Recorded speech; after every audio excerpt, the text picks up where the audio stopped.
going on? My name is Matt. I've been working in power sports for almost 5 years now, and today we're going to talk about adventure tires.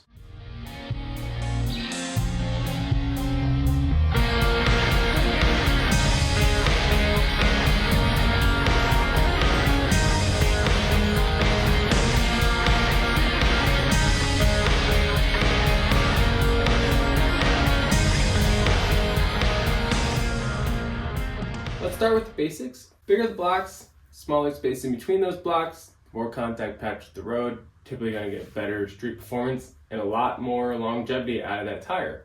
So on a bigger bike, if you're looking for more mileage, the more you go into an off-road tire, the less you're going to get out of that tire. It's just going to chew through those knobbies like crazy. The more street bikes you go, the longer the tire is going to last. And this is more important as you go into larger bikes, so you're not spending a ton of money on tires all the time. When you go to a tire with smaller knobs, with a bigger gap, there's simply going to be a lot better off-road. But there's one particular thing I really want to talk about today, which is the staggered tread on a tire. Somebody pointed this out to me a couple years ago, and I can't unsee it, and it has explained a lot of the struggles I've had riding off-road in softer, wet terrain. So if you look at this tire here on my WR, what I mean by staggered tread is there's knobs on the side that catch it. I'm going to put a picture of my old Anakee Wild up here.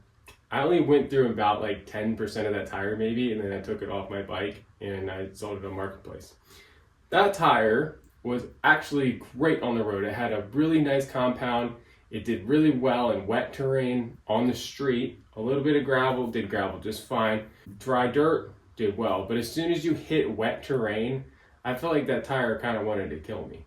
And the reason being is because if you look at this tire pattern, there's a continuous path from left to right on that tire between the knobs without anything catching it.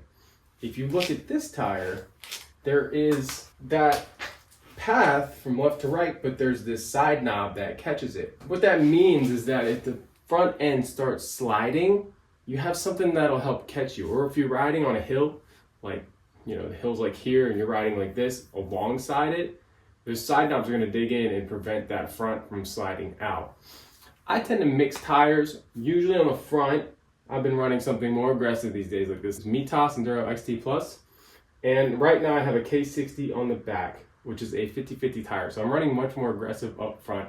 Reason being is because back tires tend to wear out a lot faster, so my logic with that was you get a little bit smoother ride. Also, you can manage a back tire slipping out way better than you can manage a front tire slipping out. So if I'm off-road and the back tire kicks out and the bike starts going sideways a little bit, it's not usually a big deal because you can just give it more gas. If that front washes out, yeah, good luck.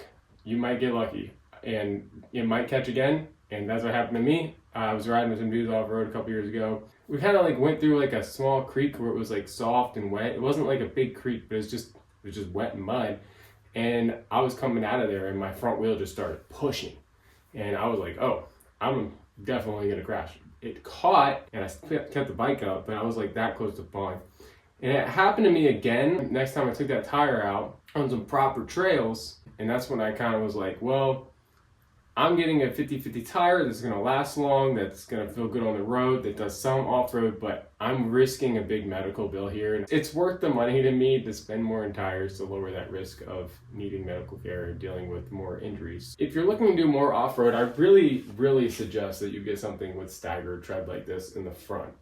The back, again, I mostly run 50-50s, and the other reason for that is because I've traded bikes for like a few minutes here and there with a couple friends, and I've ridden a bike that had full knobbies on it on the street, and I really was like sketched out by it. He was fine on it, I don't understand that, but it felt like that tire, because it was not DOT knobby, it was a true knobby. It felt like every tar snake, it was like trying to follow it. It felt like when you turn, the knobs kind of folded over. It's just really uncomfortable to ride. So something like this with the 80/20s is probably about as aggressive as I'll go. I might do a 90/10.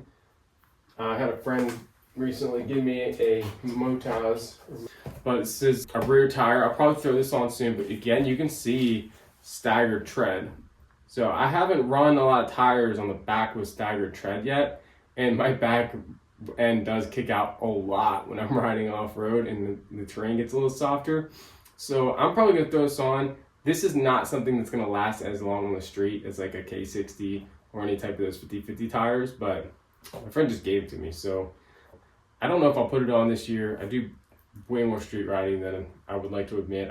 I really have to get off-road more, but yeah, when you are off-road, it is so nice to have a tire you can trust and know that it's not gonna just slide out as soon as things get a little bit sketchy. You know that you have something to grab, some kind of biting edge, something to prevent those tires from sliding sideways and keep you upright.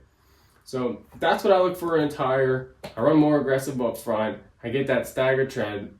TKC80 Anakee Wilds are good on the street, but they have a continuous path left to right, which means that it can slide through mud side to side very easily.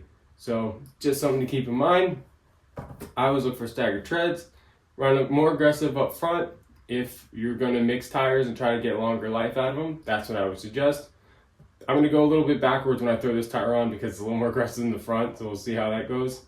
It'll probably be fine though, because realistically this is an 85/15 tire and that's an 80/20, and we're both in the same realm. So I hope this helps if you're thinking about getting your next adventure tire. And as usual, if you like this content, please be sure to subscribe and hit that notification bell so you don't miss any new content. If you have any questions or comments, I'll leave them below. I'll do my best to get back to people. And yeah, until next time, peace.